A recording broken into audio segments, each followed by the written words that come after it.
അതുപോലെ വേദന തിന്നു ഉഷ. ഇഷ്ടംപോലെ വേദന തിന്നിട്ടുണ്ട്. വേദന തിന്നുന്നതിന് കണക്കില്ല. മൂത്രം പോയി കഴിയുമ്പോൾ ഞാൻ കുനിഞ്ഞു നിൽക്കും മുട്ടാല്. മസ്കിറ്റോ ആണ്. മസ്കിറ്റോ എന്ന് പറയുന്നത് നമ്മൾ ബ്ലഡ് വെസലിൽ നിന്ന് ബ്ലഡ് വരുമ്പോൾ പിടിക്കാൻ ഉപയോഗിക്കുന്ന ചെറിയ ഉപകരണമാണ്. അപ്പം അത് പോകാൻ പാടില്ല. പക്ഷേ ശ്രീമതി ഉഷ ജോസഫിന്റെ മകൻ പറയുന്നു പല തവണ ഈ ഡോക്ടറെ വീട്ടിൽ പോയി കണ്ടിട്ടുണ്ട്. ഒരു മൂത്രത്തിക്കല്ലിന്റെ ഒരു ബേസിക്കലി പോയിട്ട് അത് കാണിച്ച് കൺസൾട്ട് ചെയ്തപ്പോൾ അവർ പറഞ്ഞിട്ട് എക്സ്റേ എടുത്തപ്പോഴാണ് ഇത് കാണുന്നത്.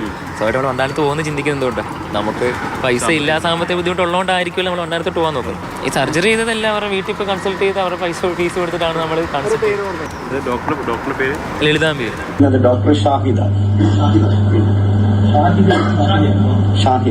ജാക്കിർ വേൾഡിലേക്ക് എല്ലാവർക്കും സുസ്വാഗതം. ഒരമ്മച്ചി വയറ്റിലെ കത്രികയുമായി 5 വർഷം ജീവിക്കുക. നമ്മുടെ സിസ്റ്റത്തിൻ്റെ ഒക്കെ ഒരു പോക്കേ. അപ്പോൾ ഇത് വണ്ടാനം ഗവൺമെൻറ് ഹോസ്പിറ്റലിൽ നടന്നൊരു സംഭവമാണ്. ഈ കൊറോണ കാലത്ത് ഒരു യൂട്രസിൻ്റെ മുഴ അതിൻ്റെ ഒരു ഓപ്പറേഷന് വേണ്ടിയിട്ട് പോയ ആ അമ്മച്ചിക്ക്, ഉഷ എന്നാണ് അമ്മച്ചിയുടെ പേര്, ആ അമ്മച്ചിക്ക് സർജറി ചെയ്ത ഡോക്ടർ അതിനുള്ളിൽ ഒരു കത്രിക മറന്നു വെച്ചു. അതിനുശേഷം ആ അമ്മച്ചിയുടെ ഒരു കഷ്ടപ്പാടും യാതനകളൊക്കെ ഉണ്ടായിരുന്നു.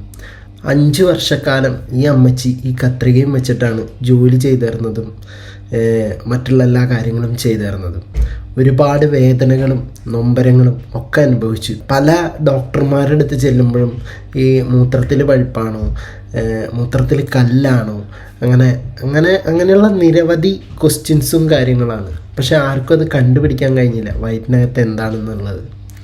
അവസാനം കണ്ടുപിടിച്ചത് ഇപ്പം ഈ അടുത്താണ്. അടുത്തെന്ന് പറഞ്ഞാൽ ഒരു 3-4 ദിവസം മുമ്പ് ഈ ലളിതാംബിക എന്ന് പറഞ്ഞിട്ടുള്ള ഒരു ഡോക്ടറുടെ പേഷ്യൻ്റ് ആയിരുന്നു അത്. അപ്പം ലളിതാംബികയെ എടുത്തു പോയപ്പോൾ ലളിതാംബിക പറഞ്ഞത് ഞാൻ സർജറി ചെയ്തിട്ടില്ല എന്നാണ്. അപ്പോൾ ഈ പാവപ്പെട്ട രോഗികൾ കാശ് ഇല്ലാത്തത് കൊണ്ടാണ് ഈ മെഡിക്കൽ കോളേജിലേക്ക് അഭയം പ്രാപിക്കുന്നത്. ഇപ്പോൾ ഉഷ പറയുന്നത് എനിക്കിനി മെഡിക്കൽ കോളേജിലേക്ക് എന്നല്ല, എനിക്കിനി ആ വണ്ടാനം ഹോസ്പിറ്റലിൻ്റെ പരിസരത്ത് പോലും പോകാൻ എനിക്ക് പേടിയാണ്. അതായത് ആ ആൾ അനുഭവിച്ച വേദനകൾ അത്രയുണ്ട്. മൂത്രമൊഴിക്കാൻ പറ്റില്ല, മൂത്രമൊഴിക്കുമ്പോൾ ബ്ലഡ് വരും. അപ്പോൾ അങ്ങനെയുള്ള കാര്യങ്ങളൊക്കെ ഇപ്പോൾ എവിടെയെങ്കിലും പോകണമെങ്കിൽ പാമ്പർ ഇട്ടിട്ടൊക്കെയാണ് പോയിരുന്നത്. സോ മൂത്രം പിടിച്ചു വെക്കാൻ പറ്റാത്തൊരവസ്ഥയാണ്. അതുപോലെ തന്നെ ഇഷ്ടം പോലെ പ്രാവശ്യം വയറുവേദന വരും, പുറം വേദന വരും. തൊഴിലുറപ്പിന് പോയിരുന്ന സ്ത്രീയാണ്. അപ്പോൾ ആ അമ്മച്ചി തൊഴിലുറപ്പിന് പോകുമ്പോൾ അവിടെ അത്രയും വേദന സഹിച്ചിട്ടാണ് അവർ ജീവിച്ചിരുന്നത്. ഒരുപാട് ഡോക്ടർമാരെ കയറി ഇറങ്ങി ചികിത്സിച്ചു. 1000-1500 രൂപയ്ക്കുള്ള മരുന്നുകൾ അതും ഇടയ്ക്കിടയ്ക്ക് വാങ്ങി കഴിക്കുമായിരുന്നു. ആദ്യം നമുക്ക് ഇവരെ ഡോക്ടറെ കാണിക്കാനുണ്ടായ സാഹചര്യങ്ങളും, അതായത് ഇത് കണ്ടെത്തിയത് എങ്ങനെയാണെന്ന് നമുക്കൊന്ന് കേൾക്കാം. അതിന് ഉഷ പറയുന്ന മറുപടി, ഇതെങ്ങനെയാണ് കണ്ടെത്തിയെന്നുള്ളതിന് ഉഷ പറയുന്ന മറുപടി ഉണ്ട്. നമുക്കതൊന്ന് കേൾക്കാം. അന്നേരം ഞാൻ ഓരോ ഡോക്ടർമാരുടെ വീടുകളിൽ ആശുപത്രി കൊണ്ട് കാണിച്ച് മരുന്ന് മേടിക്കുകയും ഇഞ്ചക്ഷൻ എടുക്കുകയും ഒക്കെ ചെയ്യും. പിന്നെ മോനാണെങ്കിലും എൻ്റെ കൂടെ എല്ലാ ഡോക്ടർമാരുടെ ആശുപത്രിയിലും കാണിക്കുകയും എടുക്കുകയൊക്കെ ചെയ്യുമായിരുന്നു. ലാസ്റ്റ് എനിക്ക് വേദന സഹിക്കാൻ വയ്യാതെ വന്നപ്പോഴാണ് ഞങ്ങളും നാസർ ഡോക്ടറുടെ വീട്ടിൽ കൊണ്ട് കാണിച്ചപ്പോൾ ഡോക്ടർ പറഞ്ഞു പിന്നെ എത്രയും പെട്ടെന്ന് ഒന്ന് സ്കാൻ ചെയ്യാൻ പറഞ്ഞു. അങ്ങനെ ഞങ്ങൾ സ്കാൻ ചെയ്ത് കഴിഞ്ഞപ്പോൾ എൻ്റെ അടുത്ത് പറഞ്ഞു, പിന്നെ സ്കാൻ ചെയ്ത റിപ്പോർട്ടുമായിട്ട് ഞാനും മോനും കൂടെ ചെന്നപ്പോൾ പറഞ്ഞു മൂത്രസഞ്ചിയിൽ കല്ലാന്ന് പറഞ്ഞു. അത് കഴിഞ്ഞപ്പോൾ പറഞ്ഞു പിന്നെ ഒന്ന് എക്സ്റേ എടുത്ത് മൂത്രവും പരിശോധിച്ചോണ്ട് വരാൻ പറഞ്ഞു. അങ്ങനെ എക്സ്റേ എടുത്ത് മൂത്രവും പരിശോധിച്ചോണ്ട് കഴിഞ്ഞ ദിവസമാണ് ഞാനും മോനും കൂടെ പോയി ഡോക്ടറുടെ വീട്ടിൽ. ചൊവ്വാഴ്ച പോയി എക്സ്റേ എടുക്കാൻ ചെന്നപ്പോൾ പറഞ്ഞ് ഭക്ഷണം കഴിച്ചത് കൊണ്ട് തെളിയത്തില്ല, അത് കഴിഞ്ഞിട്ട് ബുധനാഴ്ച വരാൻ പറഞ്ഞു. അങ്ങനെ ബുധനാഴ്ച രാവിലെ പോയി എക്സ്റേ എടുത്ത പെണ്ണ് പറഞ്ഞു, എന്നോട് ചോദിച്ചു കോപ്പർട്ടി ഇട്ടിട്ടുണ്ടോ എന്ന്. ഞാൻ പറഞ്ഞു ഇല്ലെന്ന് പറഞ്ഞു. അങ്ങനെ ഈ എക്സ്റേ പടത്തിലൊരു വര പോലെ കണ്ടു. അത് കഴിഞ്ഞപ്പോഴാണ് പിന്നെ വീണ്ടും ഒരു എക്സ്റേ കൂടി എടുത്തപ്പോഴാണ് ഈ പിന്നെ കത്രിക കാണുന്നത്. അപ്പൊ എന്റെ അടുത്ത് അവര് വന്നിച്ച് പറഞ്ഞു വയറ്റിൽ കത്രികയാണല്ലോ കാണുന്നതെന്ന് പറഞ്ഞു. എന്റെ മോനെ വിളിച്ച് അവര് കത്രിക കാണിക്കുകയും ചെയ്തു. അത് കഴിഞ്ഞിട്ട് ഞങ്ങൾ ഇന്നലെ വൈകിട്ട് ഡോക്ടറുടെ വീട്ടിൽ ചെന്നപ്പോ ഡോക്ടർ ഈ പടം എടുത്ത് ഇതിങ്ങനെ വെച്ച് നോക്കിയപ്പോ പറഞ്ഞ് കത്രിക കിടക്കുന്നു. അപ്പൊ മോന്റെ അടിക്കന്ന് ഞമ്പരും ഒക്കെ വാങ്ങിച്ചപ്പോ പറഞ്ഞ് ഇന്നലെ രാത്രി ഇങ്ങോട്ട് വിളിച്ചിട്ട് മോനോട് പറഞ്ഞു ഇന്ന് രാവിലെ പിന്നെ അവരുടെ ഭാഗത്തുനിന്ന് മിസ്റ്റേക്ക് ആയപ്പോൾ എന്തായി, VIP ട്രീറ്റ്മെൻ്റ് ആയി. അതായത് ഇങ്ങോട്ടേക്ക് ഫോം വിളിച്ചു തുടങ്ങി. ഇപ്പം നൈറ്റിൽ അവർ പറഞ്ഞല്ലോ, നൈറ്റിൽ ഇങ്ങോട്ടേക്ക് ഫോം വിളിച്ചിട്ട് സംസാരിച്ചു എന്ന്, പിറ്റേന്ന് രാവിലെ തന്നെ വരാൻ പറഞ്ഞിട്ട്. അപ്പോൾ എന്താണ് അവസ്ഥ? ആദ്യം ചെന്ന് കഴിഞ്ഞ് കഴിഞ്ഞാൽ ഇവന്മാരൊക്കെ എന്താ പറയുക, പട്ടിയുടെ വില കൽപ്പിക്കില്ല. എനിക്കും അനുഭവമുണ്ട്. ഞാൻ ഈ കണ്ണിൻ്റെ ഇവിടെ ഒരു കുരു വന്നത് കാണിക്കാൻ വേണ്ടിയിട്ട് ഈ ഒരു ഐ ഡോക്ടറെ കാണാൻ പോയപ്പോൾ ആ ഐ ഡോക്ടറെ അടുത്ത് ഇങ്ങനെ വരിയുണ്ട്, നല്ല വരിയുണ്ട്, പുറത്തുനിന്ന് അകത്തോട്ട് വരാണ്. ആ വരി ഇങ്ങനെ വളഞ്ഞെടുക്കാണ്. അപ്പോൾ ഈ പുള്ളിക്കാരൻ അവിടെ ഇരുന്നുകൊണ്ട് പറയാണ് ഇങ്ങനെ ഓരോന്ന്, ഒരാളെ ഇരുത്തി ചികിത്സിക്കുന്നു. അത് കഴിഞ്ഞിട്ട് ആൾ എഴുന്നേറ്റിട്ട് മുഖം കഴുകുമ്പോയിട്ട് അത് കഴിഞ്ഞിട്ട് അടുത്ത ആളെ വിളിക്കും. അപ്പോൾ അടുത്ത ആൾ വന്നിരിക്കും. അടുത്ത ആൾ വന്നിരുന്ന് എന്തെങ്കിലും സംസാരിച്ചുകൊണ്ടിരിക്കുമ്പോഴാവും ചായ കൊണ്ടുവരിക. അപ്പോൾ ചായ കുടിക്കണം. അങ്ങനെ ചായ കുടിച്ച് നിൽക്കും. ചായ കുടിച്ച് നിന്നിട്ട് അത് കഴിഞ്ഞിട്ട് വീണ്ടും ഇതിൻ്റെ ഇടയിൽ ആൾ ബാത്റൂമിന് പോകും. അത് കഴിഞ്ഞ് റിട്ടേൺ വരും. വരിങ്ങനെ നിൽക്കുക. അത് കഴിഞ്ഞിട്ടൊരു ഫോൺ വന്നു.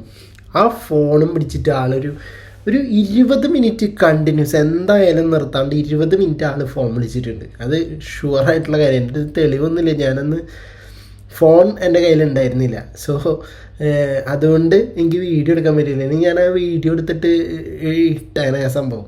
ഇത് ഇയാൾ എന്നിട്ട് ഇവിടെ വരെ വന്ന് ഞാൻ എന്നിട്ട് തൊട്ട് ആളുടെ അടുത്തെത്തി ഇരിക്കാൻ നിന്നപ്പോൾ ആൾ പറഞ്ഞു ബ്രേക്കായി, എന്തായാലും ഇനിയിപ്പോൾ ഇവിടെ ഇരിക്കുക, ഒരു 3/4 മണിക്കൂർ കഴിഞ്ഞിട്ട് വരാമെന്ന് പറഞ്ഞിട്ട് ഒറ്റ പുക പോയി. പിന്നെ ആ മനുഷ്യൻ വന്നത് 1.25 മണിക്കൂർ കഴിഞ്ഞിട്ടാണ്. അത് കഴിഞ്ഞ് വരുന്ന വരെ ഇവരുടെ പോലെയുള്ള ആവശ്യങ്ങളൊക്കെ ഈ വന്ന് നിൽക്കണവർക്കും ഉണ്ടാവില്ലേ ഇല്ലേ? ഇവന്മാർ നമ്മളതിനെ ഈ പുഴുത്ത പട്ടികളെ നോക്കണ പോലെ നോക്കുക. എല്ലാവരുടെ കാര്യമില്ല കേട്ടോ പറഞ്ഞത്. ചില ഡോക്ടർമാർ അങ്ങനെ തന്നെയാണ്. അത് സിസ്റ്റമെന്നും പറഞ്ഞിട്ട് ഇങ്ങനെ അത് ഇതിൻ്റെ ഒരു സിസ്റ്റത്തിൻ്റെ ഭാഗമാണെന്നും പറഞ്ഞിട്ട് ഇങ്ങനെ മാറ്റി വെച്ചിരിക്കുക. അത് സിസ്റ്റത്തിൻ്റെ ഭാഗമായിട്ട് മാറ്റി വയ്ക്കേണ്ട കാര്യമില്ല. സ്പോട്ടിലെടുത്തിട്ട് തൂക്കി പുറത്തേക്ക് ഇടണം. എത്ര ആൾക്കാരുണ്ട് പുറത്ത്, എന്താ പറയുക, നന്നായി പഠിപ്പും ഇവരുള്ള ആൾക്കാരും പുറത്ത് പഠിച്ചിട്ടുള്ള ആൾക്കാർ ഒരുപാടുണ്ട്, ജോലി കറക്റ്റ് അല്ലാണ്ടിരിക്കുന്നവർ. ആശുപത്രി ചെല്ലി 8 മണിയാകുമ്പോൾ ചെല്ലി, അവിടെ ഒരു ഡോക്ടറുണ്ട്, ഗൈനക്ക് ഡോക്ടർ. ആ ഡോക്ടറെ കൊണ്ടാ കാണിക്കാൻ പറഞ്ഞു. അങ്ങനെ ഞങ്ങൾ ഈ പടങ്ങളെല്ലാമായിട്ട് ഡോക്ടറെ കൊണ്ടാ കാണിച്ചപ്പോൾ ഡോക്ടർ എല്ലാ രക്തവും മൂത്രവും എല്ലാ സർജറി എല്ലാം പരിശോധിച്ച് എക്സ്റേ അടിക്കാൻ ഡോക്ടർമാർ 2 പേരും കൂടെ ഞങ്ങളുടെ കൂടെ വരികയൊക്കെ ചെയ്തു. എല്ലാം എടുത്തു കഴിഞ്ഞപ്പം പറഞ്ഞ് നാളെ രാവിലെയും കൂടെ ചെല്ലാൻ പറഞ്ഞു. അപ്പം ചെന്നെടുത്ത് ഞാനൊന്നും മിണ്ടാതെ കണ്ട് ഞാനിങ്ങോട്ട് വന്നു. അപ്പൊ പറഞ്ഞ് വിഷമിക്കൊന്നും വേണ്ട, തിങ്കളാഴ്ച അഡ്മിറ്റ് ചെയ്യുന്നു, ചൊവ്വാഴ്ച ഓപ്പറേഷൻ നടത്താമെന്നാ പറഞ്ഞത്. ഇപ്പൊ എനിക്കിനി വണ്ടാരത്ത് പോയി ഓപ്പറേഷൻ ഒന്നും ചെയ്യണ്ട, ഞാൻ പോകുന്നില്ല. എനിക്ക് എവിടെയെങ്കിലും നഷ്ടപരിഹാരം കിട്ടുകയും ചെയ്യണം. എന്നെ എവിടെയെങ്കിലും പ്രൈവറ്റ് ആശുപത്രി കൊണ്ടുപോയി എനിക്ക് കത്രിക എടുത്ത് കളയുകയും ചെയ്യണം. ജോലിക്ക് പോകാനായിട്ട് ഞാൻ തൊഴിലുറപ്പുള്ളപ്പം തൊഴിലുറപ്പിന് പോകുമായിരുന്നു. ഈ കുറെ ഇടയായിട്ട് എനിക്ക് പണിക്ക് പോകാൻ പറ്റുന്നില്ല. വേദനയൊക്കെ ഉള്ളത് കൊണ്ട് ഞാൻ പണിക്കൊന്നിനും പോകുന്നില്ല. ഞാൻ വീട്ടിൽ തന്നെ കുത്തിയിരിക്കുക. വേദന വരുമ്പോ ഗുളിക എടുത്ത് കഴിക്കും. വേദനയുടെ ഗുളിക എടുത്ത് കഴിച്ച് വെള്ളവും കുടിക്കും വേദന വരുമ്പോ. പിന്നെ മൂത്രത്തിൽ ഇങ്ങനെ ബ്ലഡ് കളറായിട്ട് പോകും. മോന് എന്നെ എല്ലാ ഡോക്ടർമാരുടെ അടുത്തും ആശുപത്രിയിലൊക്കെ എന്നെ കൊണ്ടുപോയി ഇഞ്ചക്ഷൻ അടിപ്പിക്കുകയും മരുന്ന് മേടിച്ച് തരികയൊക്കെ. പിന്നെ എവിടെയെങ്കിലും പോകുമ്പോ ഞാൻ പാമ്പേഴ്സ് വെച്ചോണ്ടാ പോകുന്നത്. എനിക്ക് മൂത്രം പിടിച്ചു നിൽക്കാൻ പറ്റത്തില്ല. ഇഷ്ടംപോലെ പൈസ ചെലവായിട്ടുണ്ട്, ഇഷ്ടം പോലെ. ഈ മരുന്ന് മേടിക്കുന്നതിന് കണക്കില്ലായിരുന്നു എനിക്ക്. കോപ്പർട്ടി ഇട്ടിട്ടുണ്ടോയെന്ന് ചോദിച്ചു. ചെറിയ കത്രിക ഉണ്ട് എന്നും പറഞ്ഞു. എന്താ അവസ്ഥ? എന്താണ് ഒരു സിസ്റ്റം പോണ പോക്ക്? ഇനി ഇവരുടെ മകന് പറയാനുള്ള കാര്യങ്ങളുണ്ട്, നമുക്ക് അതൊന്ന് കേൾക്കാം. ഒരു മൂത്രത്തിക്കല്ലിൻ്റെ ഒരു ബേസിക്കലി പോയിട്ട് അത് കാണിച്ച് കൺസൾട്ട് ചെയ്തപ്പോൾ അവർ പറഞ്ഞിട്ട് എക്സ്റേ എടുത്തപ്പോഴാണ് ഇത് കാണുന്നത്. അല്ല, കാരണം വേദന ഇത് എക്സ്റേ ഒന്നും എടുക്കാൻ ഇതുവരെ പറഞ്ഞിട്ടില്ല. നോർമലി കൺസൾട്ട് ചെയ്ത് മരുന്നും തന്ന് മരുന്നും ഇഞ്ചക്ഷനൊക്കെ എടുത്തല്ലോ. എന്ത് റീസണിന് വേണ്ടിയിട്ടല്ലേ, എന്തുകൊണ്ട് ഈ വേദന? അല്ല, അത് ഇടയ്ക്ക് പെട്ടെന്ന് വേദന വരും. ഓപ്പറേഷൻ ചെയ്തില്ല, നമ്മൾ ഓപ്പറേഷൻ ചെയ്തുകൊണ്ടായിരിക്കും എല്ലാം പോയതല്ല. പിന്നെ അതിൻ്റെ ഇടയിൽ എന്തെങ്കിലും അവർക്ക് ജോലിയൊക്കെ ചെയ്യുമ്പോൾ അതിൻ്റെ ഭാഗമായിട്ട് എന്തെങ്കിലും വേദന ആയിരിക്കും നമ്മൾ വിചാരിച്ചിട്ട്.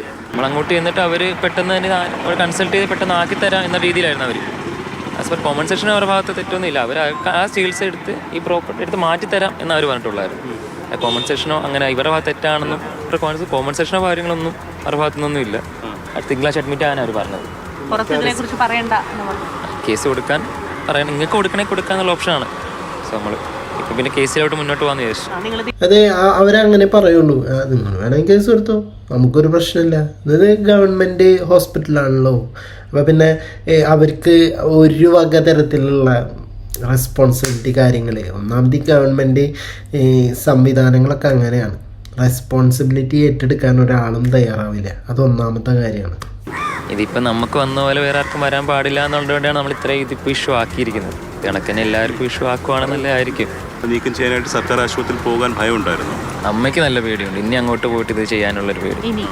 ഇനി അങ്ങോട്ട് പോകാൻ അമ്മയ്ക്ക് ഭയങ്കര പേടി. ഇപ്പോൾ അമൃത ഹോസ്പിറ്റലിലാണ് ഞാൻ കേട്ടോ. സ്വയം അവിടെ വണ്ടാലത്ത് പോകുന്ന ചിന്തിക്കുന്നതുകൊണ്ട് നമുക്ക് പൈസ ഇല്ല, സാമ്പത്തിക ബുദ്ധിമുട്ടുള്ളതുകൊണ്ടായിരിക്കും നമ്മൾ വണ്ടാലത്തോട്ട് പോകാൻ നോക്കും. അല്ലെങ്കിൽ നമുക്ക് പ്രൈവറ്റിൽ പോയി ചെയ്താൽ പോയി. ഇപ്പോഴും നമുക്ക് വണ്ടാലത്ത് പോകാനല്ലേ നമുക്കൊരു ഓപ്ഷൻ. ഈ ഒരു കൺസെപ്റ്റ് അതാണ് കറക്റ്റ്. സാമ്പത്തികമായിട്ട് പ്രശ്നമുള്ള ആളാണ്, അതുകൊണ്ടാണ് ഈ വണ്ടാരത്തിലോട്ട് പോണത്. അല്ലെങ്കിൽ അങ്ങോട്ടേക്ക് പോകേണ്ട ഒരു ആവശ്യമില്ലല്ലോ. ഇപ്പം എല്ലാവർക്കും പ്രൈവറ്റ് ഹോസ്പിറ്റലിൽ പോയിട്ട് ചികിത്സിച്ചാൽ പോരെ. ഇനി ഈ ഡോക്ടർ ഏതായിരുന്നു എന്നുള്ളത് ആൾ പറയുന്നുണ്ട്, നമുക്ക് അതൊന്ന് നോക്കാം. ലളിതാംബിക ഡോക്ടറിനെ വീട്ടിൽ പോയി നമ്മള്. ലളിതാംബിക ആലപ്പുഴയിലെ വീട്ടിൽ പോയി പൈസ കൊടുത്തിട്ട് തന്നെയാണ് ചികിത്സിച്ചത്. അവരുടെ വീട്ടിൽ പോയിട്ട് കൺസൾട്ട് ചെയ്തിട്ടാണ് ഇവർ അങ്ങോട്ട് റെഫർ ചെയ്തത്, നമ്മളങ്ങോട്ട് കൊണ്ടുപോയതല്ല. മുഴ നീക്കാൻ നമ്മുടെ യൂട്രസിൽ മുഴയുണ്ട്, അത് കുറച്ച് വലുതായിരുന്നു, അത് റിമൂവിങ് ആയിരുന്നു. നമ്മൾ അതിനുവേണ്ടി പോയപ്പോഴാണ് അങ്ങനെയാണ് ഈ സർജറി ചെയ്തതല്ല. ഈ ലളിതാംബികനെ വീട്ടിൽ പോയിട്ട് കൺസൾട്ട് ചെയ്തതിന് ശേഷമാണ് അവർ ഈ ഗവൺമെൻറ് ഹോസ്പിറ്റലിലേക്ക് റെഫർ ചെയ്യുന്നത്. ഓക്കെ, ലളിതാംബിക. ഇനി ലളിതാംബികയ്ക്ക് എന്താണ് പറയാനുള്ളതെന്ന് നമുക്ക് നോക്കാം. ഒന്നാമത് കത്രിയല്ല, മസ്കിറ്റോ എന്നുള്ള ഒരു വളരെ ചെറിയ സാധനമാണ്, വളരെ നീളം കുറവ്. ഈ എക്സ്റേ കാണുന്ന ഒരു മാഗ്നിഫൈഡ് വ്യൂ ആണ്. കത്രിയല്ല, മസ്കിറ്റോ ആണ്. മസ്കിറ്റോ എന്ന് പറയുന്നത് നമ്മൾ ബ്ലഡ് വെസലിൽ നിന്ന് ബ്ലഡ് വരുമ്പോൾ പിടിക്കാൻ ഉപയോഗിക്കുന്ന ചെറിയ ഉപകരണമാണ്. അപ്പം അത് പോകാൻ പാടില്ല. പക്ഷേ ഇത് ശരിക്കും ഇൻസ്ട്രുമെന്റ്സിന്റെ എണ്ണം ആദ്യമേ ഒരു ബോർഡിൽ എഴുതണം, ഒരു സ്ക്രബ്നേഴ്സ്. കത്രികയല്ല, വേറെന്തൊരു സാധനമാണ്. പക്ഷേ അത് മൂർച്ചയുള്ള ആയുധമാണ്. കത്രികയോ കത്തിയോ ഇവരെന്ത് പേരിട്ട് വിളിച്ചാലും എല്ലാം മൂർച്ചയുള്ളൊരു ആയുധം തന്നെയാണ്. ഓക്കെ, ഒന്നാമത് കത്രിയല്ല, മസ്കിറ്റോ എന്നുള്ള ഒരു വളരെ ചെറിയ സാധനമാണ്, വളരെ നീളം കുറവ്. ഈ എക്സ്റേ കാണുന്ന ഒരു മാഗ്നിഫൈഡ് വ്യൂ ആണ്. കത്രിയല്ല, മസ്കിറ്റോ ആണ്. മസ്കിറ്റോ എന്ന് പറയുന്നത് നമ്മൾ ബ്ലഡ് വെസലിൽ നിന്ന് ബ്ലഡ് വരുമ്പോൾ പിടിക്കാൻ ഉപയോഗിക്കുന്ന ചെറിയ ഉപകരണമാണ്. അത് പോകാൻ പാടില്ലായിരുന്നു, പക്ഷെ പോയി. അപ്പം എന്ത് ചെയ്യാൻ പറ്റും എന്നുള്ളൊരു ക്വസ്റ്റ്യനാണ് അവിടെ ആളുടെ ആ മുഖഭാവത്ത് നിന്ന് നമുക്ക് വായിക്കാൻ സാധിക്കുന്നത്, അല്ലേ? നമുക്ക് അങ്ങനെയല്ലേ വായിക്കാൻ സാധിക്കുന്നത്? എനിക്കങ്ങനെ കേട്ടോ വായിക്കാൻ സാധിക്കുന്നത്.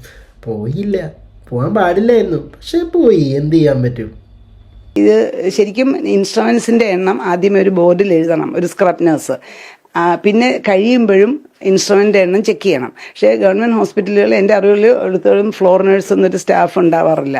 അപ്പം ചെയ്യുന്ന ഡോക്ടറും ചെയ്യുന്ന സിസ്റ്ററും കൂടെ ഇത് ആദ്യമേ ഒന്ന് എണ്ണിയിട്ട് ലാസ്റ്റ് വീണ്ടും ഒന്നും കൂടെ എണ്ണും. അപ്പം ആ എണ്ണത്തിൽ മനസ്സിലെ ഓർമ്മയിൽ എന്തെങ്കിലും പിശക് വന്നു പോയാൽ ഇങ്ങനെ വരാം.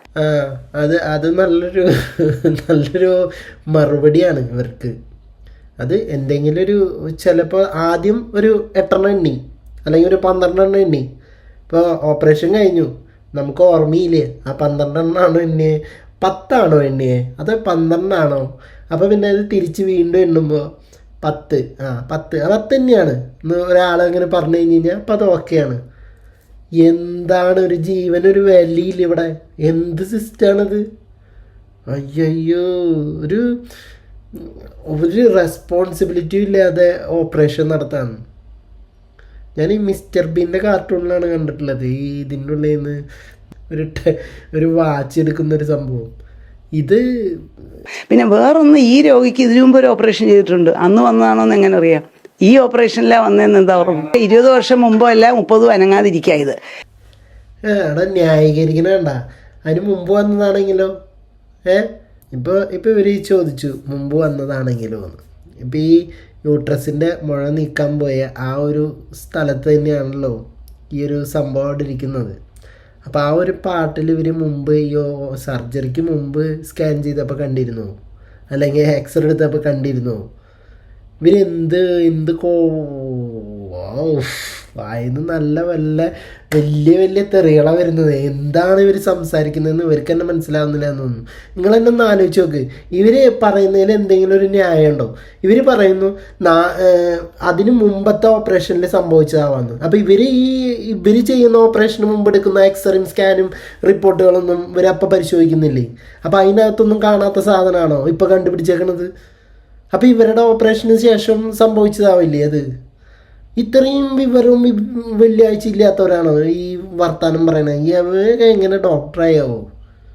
പാക്കും ഇരിക്കാം ഇതും ഇരിക്കാം. പിന്നെ വേറെ എന്നുള്ളത് എന്താണെന്ന് വെച്ചാൽ ഇപ്പം അവർ പോയത് ഇതിനൊന്നുമല്ല, അവർക്ക് മൂത്രത്തിൽ കല്ലിൻ്റെ അസുഖത്തിന് അതിൻ്റെ വേദനയായിരുന്നു. മൂത്രത്തിൻ്റെ കല്ല് എന്നിട്ട് കുറേ പൊട്ടിച്ച് അപ്പുറത്ത് മാറ്റി വെച്ചിട്ടുണ്ട്. എൻ്റെ പൊന്നു ഡോക്ടറെ, അത് മൂത്രത്തിൻ്റെ കല്ലിൻ്റെ അല്ല, മനസ്സിലായില്ലേ? മൂത്രത്തിൽ കല്ലിൻ്റെ പ്രശ്നമല്ല അത് ഈ കുന്ത്രാണ്ട് അതിനകത്ത് കുത്തിരിക്കുന്നത് കൊണ്ട് ആണ് ഈ വക പ്രശ്നങ്ങൾ അനുഭവിച്ചുകൊണ്ടിരിക്കുന്നത്. അതിന് കുറേ എന്നിട്ട് പറയാ കഴിവുകെട്ട ഡോക്ടർമാർ കണ്ടുപിടിക്കുന്ന ആയതാണ് ഈ മൂത്രത്തിൽ പഴുപ്പും മൂത്രത്തിൽ കല്ലും വയറുവേദനയും നടുവേദനയും പെയിൻ കില്ലർ കൊടുത്തിട്ട് രോഗികളെ തന്നെ മാറ്റി കൊണ്ടു നടക്കുന്നത്. അത് രോഗം കണ്ടുപിടിക്കാൻ അറിയാത്തവർ പറഞ്ഞു കൊടുത്തിട്ടുള്ള ഒരു സൊല്യൂഷനാണ് മൂത്രത്തിൽ കല്ലാണ് എന്നുള്ളത്. അത് ഈ സംഭവമാണ് അതിനകത്ത് കുത്തിരുന്നിട്ട് പ്രശ്നം ഉണ്ടാക്കുന്നത്. സർജറി ചെയ്തത് അല്ല, ഞാനല്ല ചെയ്തത്. അല്ല എന്ന് 100% എനിക്കറിയാം. ഞാനല്ല, അന്ന് ഞാൻ റിട്ടയർ ചെയ്യുന്നതിന് തൊട്ട് മുന്നെയാണ്. അതുകൊണ്ട് വലിയ കേസുകളൊന്നും ഞാനന്ന് ചെയ്തിട്ടില്ല. അത് ശരിയാ, റിട്ടയർ ചെയ്യുന്നതിന് കുറച്ച് മുമ്പായതുകൊണ്ട് പിന്നെ ഒന്നും ചെയ്യണ്ട. കണ്ണ് കാണില്ല, ചിലപ്പോൾ ചെവിയേക്കില്ല, അങ്ങനെയുള്ള കുറേ പ്രശ്നങ്ങൾ ഉമ്മാർക്ക് ഉണ്ടാവാം. അത് ഉമ്മാർക്കും അറിയാം. അപ്പോൾ ചെയ്തിട്ടില്ല എന്നാണ് ഇവർ പറയുന്നത്. അപ്പോൾ പിന്നെ ഇവരെങ്ങനെ ഈ എണ്ണത്തിൻ്റെ കേസും ഐ ഡോണ്ട് നോ. അപ്പോൾ ഇവർക്ക് രോഗീനെ മനസ്സിലായി, പക്ഷെ ഇവരല്ല ഓപ്പറേഷൻ ചെയ്തത്.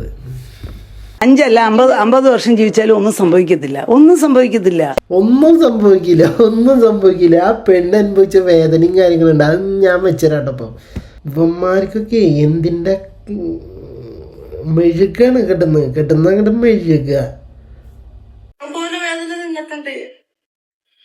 വേദന തിന്നുന്നതിന് കണക്കില്ല. മൂത്രം പോയി കഴിയുമ്പോ ഞാൻ കൂനിഞ്ഞ് നിൽക്കും. മുട്ടാല് കൂനിഞ്ഞിങ്ങനെ കിടപ്പോ വേദന കൊണ്ട് സഹിക്കാൻ വയ്യാതെ ശരിക്കും വേദന നിന്നിട്ടുണ്ട്.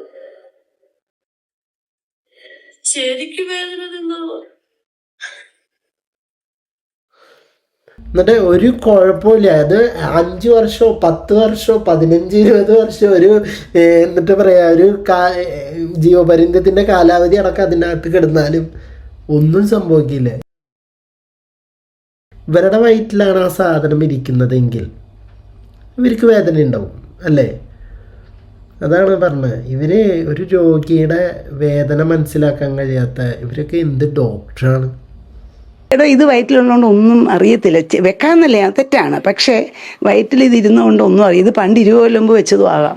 എന്നാൽ കുറച്ചെടുത്തിട്ട് ചേച്ചിയുടെ വയറ്റിൽ 2-3 എണ്ണം കൊണ്ട് വയ്ക്കി. വേദന ഇല്ലല്ലോ, അതവിടെ കിടന്നോട്ടെ, കുഴപ്പമില്ല. ഇപ്പോൾ വെച്ചതാന്നുള്ളതിന് ഒരു തെളിവുമില്ല.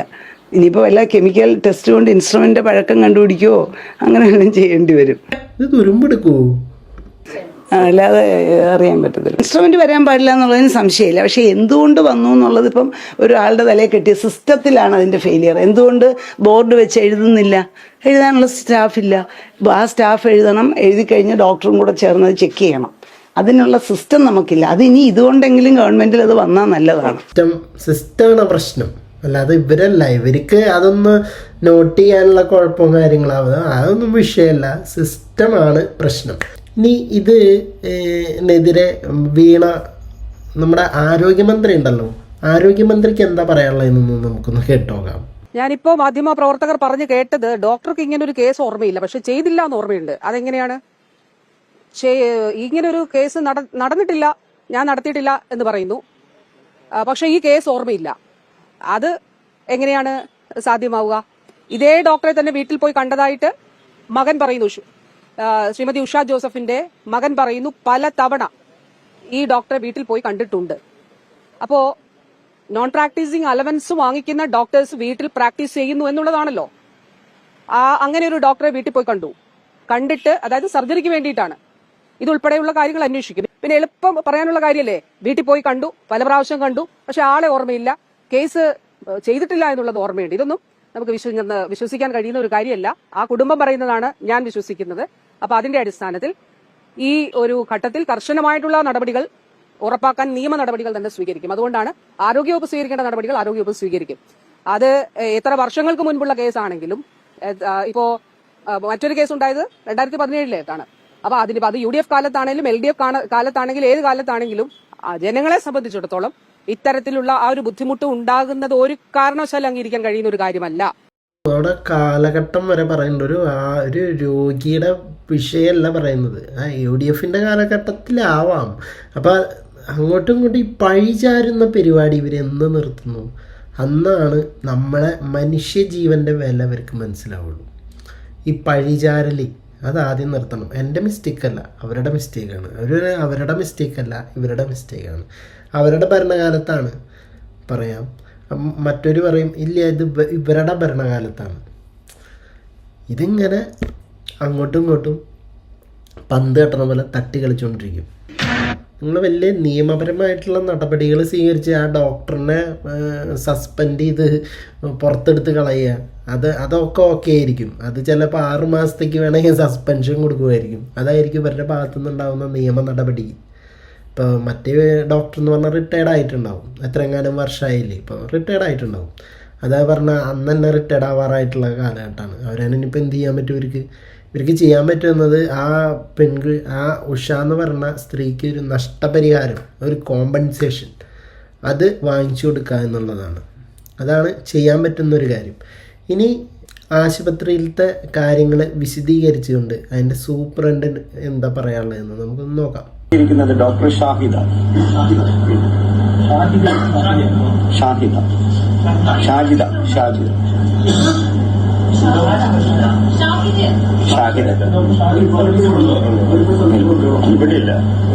ഇവിടെയില്ല ആലപ്പുഴയില്ലേ, 5 വർഷം മുമ്പ് നടന്ന സംഭവമല്ലേ, ട്രാൻസ്ഫർ ആയി പോയി.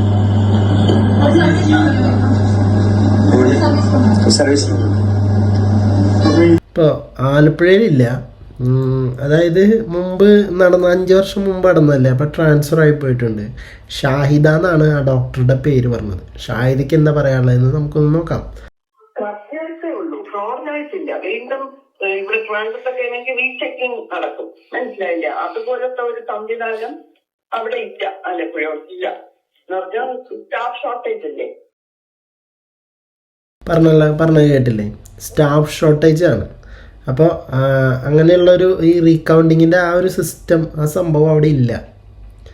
അപ്പോൾ ഈ ആരോഗ്യമന്ത്രി കിടന്നിട്ട് സംസാരിച്ചതിലൊന്നും വലിയ അർത്ഥമില്ല. സിസ്റ്റം, അതായത് സ്റ്റാഫുകളില്ല പലയിടത്തും. പല ആൾക്കാരും ഇപ്പോൾ ഗവൺമെൻറ് ജോലിക്ക് വേണ്ടിയിട്ട് തെണ്ടുന്ന കുറേ ആൾക്കാരുണ്ട്. അപ്പോൾ അവർക്കൊന്നും ജോലി കൊടുക്കാതെ ഇവർ ഇപ്പം ഈ ഓൾറെഡി സ്റ്റാഫ് ഉണ്ടായിരുന്നുണ്ടാവാട്ടാ. ഇപ്പം ഈ ഗവൺമെൻറ് ജോലിക്കാരുടെ ഒരു നയം എന്ന് പറഞ്ഞു കഴിഞ്ഞാൽ അവർ ജോലിക്ക് കയറിയതിന് ശേഷം ലീവ് എടുക്കുക എന്നുള്ളതാണ്, എന്നിട്ട് മറ്റ് ജോലിക്ക് കയറുക എന്നുള്ളതാണ്. ആ ഒരു സിസ്റ്റമൊക്കെ അവിടുന്ന് ആദ്യം തന്നെ നീക്കം ചെയ്യണം. ഗവൺമെൻറ് ജോലിക്കാർക്ക് ലീവ് കൊടുക്കുന്ന പരിപാടി 5 വർഷത്തേക്കും 2 വർഷത്തേക്കും 3 വർഷത്തേക്കൊക്കെ ലീവ് കൊടുക്കുന്ന പരിപാടി ഉണ്ടല്ലോ, അത് മാറ്റണം. അത് മാറ്റിയാൽ തന്നെ ഈ സ്റ്റാഫ് ഷോർട്ടേജ് കുറയുള്ളൂ. അത് സൂപ്രണ്ടും ഇപ്പം ഈ ഷാഹിദ പറഞ്ഞ അതേ കാര്യം തന്നെ ഇവിടെ സൂപ്രണ്ടും പറയുന്നുണ്ട്. സ്റ്റാഫുകളുടെ അഭാവം കൊണ്ട് നമുക്ക് ഈ ഫ്ലോർ നഴ്സും സ്ക്രബ് നഴ്സും എന്നുള്ള രീതിയിൽ നമുക്ക് മുന്നോട്ട് പോകാൻ പറ്റാത്തൊരു സാഹചര്യം. അപ്പൊ in charge sister, setting sister, scrub nurse ഇങ്ങനെയുള്ള രീതിയിലാണ് നമ്മൾ പോയിരുന്നത്. എല്ലാവരും ഒരുമിച്ച് എല്ലാ ജോലിയും ഒരുപോലെ തന്നെ എല്ലാവരും അഡ്ജസ്റ്റ് ചെയ്ത് പോകുന്നു. കാരണം അത്ര ഷോർട്ടേജ് നിൽക്കുന്ന ഒരു സ്ഥലമാണ്, സാഹചര്യം ഉണ്ടായിട്ടുണ്ട്. ഇപ്പോൾ മന്ത്രി വീണ ജോർജ് പറയുന്നത് അങ്ങനെ ഒരു സംഭവം നടക്കാൻ പാടില്ല എന്നാണ്. അങ്ങനെ ഒരാൾ ഇല്ലെങ്കിൽ സർജറി തന്നെ ചെയ്യാൻ പാടില്ല എന്നാണ് പറയുന്നത്. അങ്ങനെയാണെങ്കിൽ മിക്കവാറും ഈ മെഡിക്കൽ കോളേജുകളിൽ സർജറികളൊന്നും തന്നെ നടക്കാൻ സാധ്യതയില്ല. അത്രയും സ്റ്റാഫ് ഷോർട്ടേജ് കാര്യമായിട്ടുണ്ടെന്ന് തന്നെയാണ് എല്ലാവരും പറയുന്നത്. ഈ ഷോർട്ടേജ് വരാമെന്ന് പറഞ്ഞു കഴിഞ്ഞാൽ ഇവിടെ പഠിക്കുന്ന ആൾക്കാർക്ക് ജോലി കൊടുത്താലല്ലേ ഷോർട്ടേജ് പരിഹാരം ഉണ്ടാവും, അല്ലെങ്കിൽ ലീവ്. അതുതന്നെയാണ് പ്രശ്നം.